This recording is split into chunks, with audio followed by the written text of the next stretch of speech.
নমস্কার বন্ধুরা, আমি অনির্বাণ। আপনাদের জবা গাছে একটা অমৃত খাবার বলতে পারেন কফি।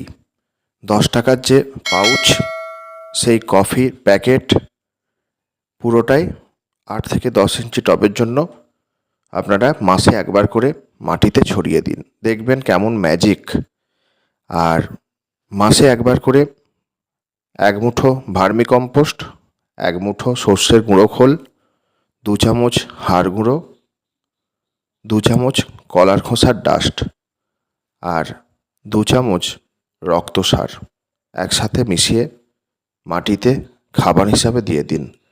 দেখবেন খুব সুন্দর গাছের বৃদ্ধি ঘটবে, প্রচুর কুঁড়ি আসবে, গাছ খুব সুন্দর হবে। দেখুন কত কুঁড়ি এসেছে। এটা হচ্ছে একটা ব্যাঙ্গালোর ভ্যারাইটির জবা।